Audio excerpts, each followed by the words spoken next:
Cuttack SCP medical मुर्दा घर।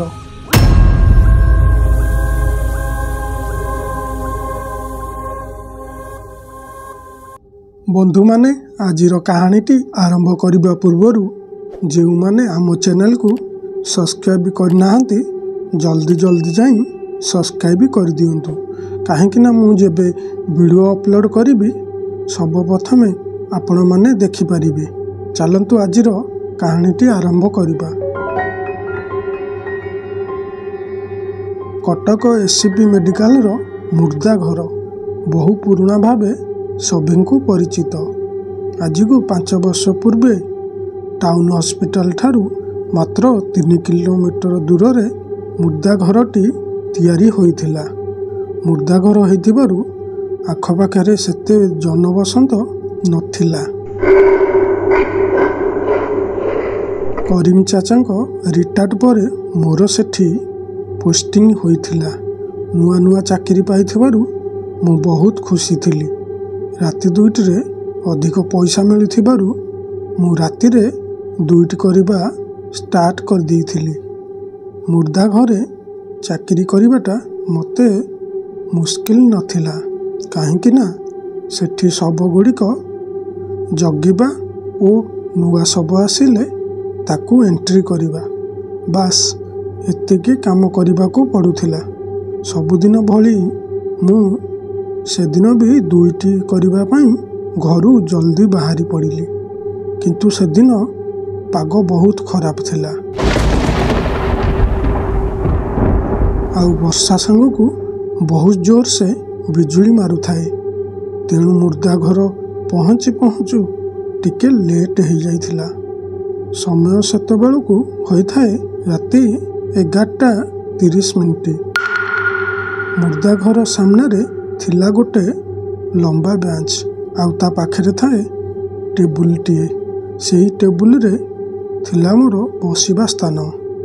राति रे बहुत कम सब आसे आउ सखालू बहुत सब आसे। तेणु सेठारे मु बसला समय रे मोर आखि लगी जाए। से दिन बहुत जोर से वर्षा होउथिला। एमिति बसु बसु मते टिके निद लगी जाइथिला। सेही समय रे गोटे एम्बुलेंस शब्द रे मो निद भांगी गला। संगे संगे मु उठी गोटे छता धरी गेट पाखकू गली। गेट पाखे देखिली 108 गाड़ी गेट बाहर ठिया होइछि।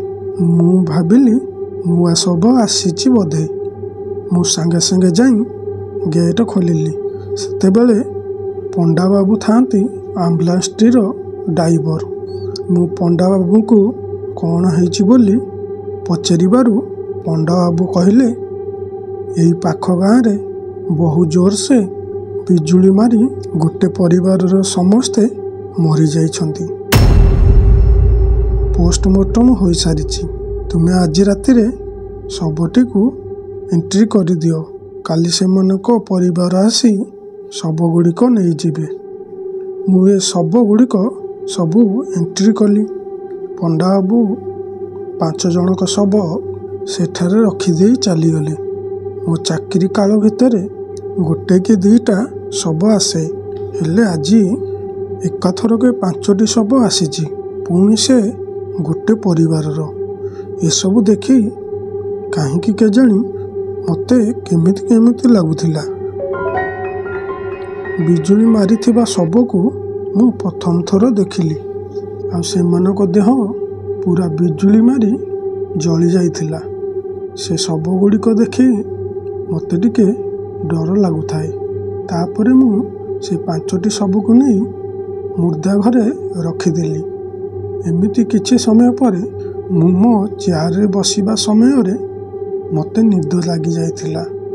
हठात मुर्दा घर भितरु गोटे स्त्री लोकर कांदिबार शब्द शुभागला।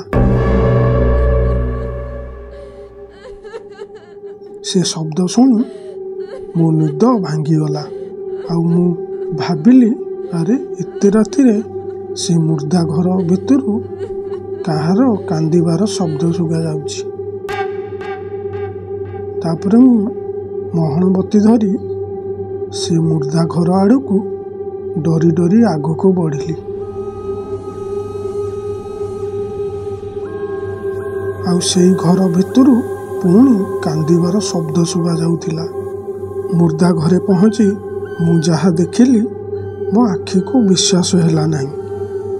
କାହିଁକି ନା ମୁଁ ସେଠାରେ 5ଟି ଶବ ରଖିଥିଲି, ହେଲେ ସେଠାରେ 3ଟି ଶବ ଥିଲା ଆଉ 2ଟି ଶବ ସେଠାରୁ କୁଆଡ଼େ ଗାୟବ ହୋଇଯାଇଥିଲା। ସେତେବେଳକୁ ମୋ ଗୋଡ଼ ହାତ ପୁରା ଥରୁଥାଏ। ମୁଁ ଡରି ଡରି ସେ ମୁର୍ଦା ଘରର ଭିତର ଆଡ଼କୁ ଗଲି।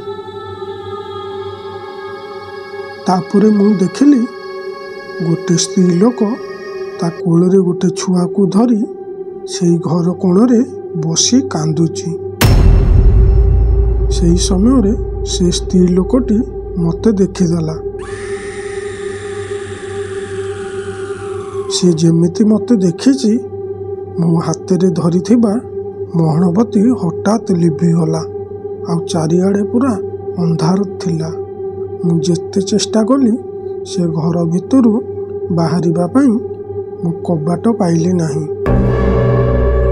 ଏମିତି ଲାଗିଲା ଯେମିତି ମୋ ଦୃଷ୍ଟି ଶକ୍ତି ଚାଲିଯାଇଛି, କାରଣ ମୋ ଚାରିପଟେ ପୁରା କିଟିକିଟି ଅନ୍ଧାର ହୋଇଥିଲା ଆଉ ସେ ଘରର କୌଣସି ଜିନିଷ ମୋତେ ଦେଖାଯାଉନଥିଲା। ଜୀବନ ବିକଳରେ ମୁଁ କବାଟ ଖୋଜୁଥିଲି। ଏମିତି କିଛି ସମୟ ପରେ ମୋତେ କବାଟ ମିଳିଗଲା। ମୋ ଜୀବନ ବଞ୍ଚାଇବା ପାଇଁ କବାଟ ଖୋଲି ବାହାରକୁ ପଳେଇ ଆସିଲି ଆଉ ଜୀବନ ବିକଳରେ ମୋ ବାଇକ୍କୁ ଷ୍ଟାର୍ଟ କରି ମୁଁ ଘରକୁ ପଳେଇ ଆସିଲି। ଏହି ଘଟଣା ପରଠାରୁ ମୁଁ ସେ ମୁର୍ଦା ଘର ଚାକିରି ଛାଡ଼ିଦେଲି।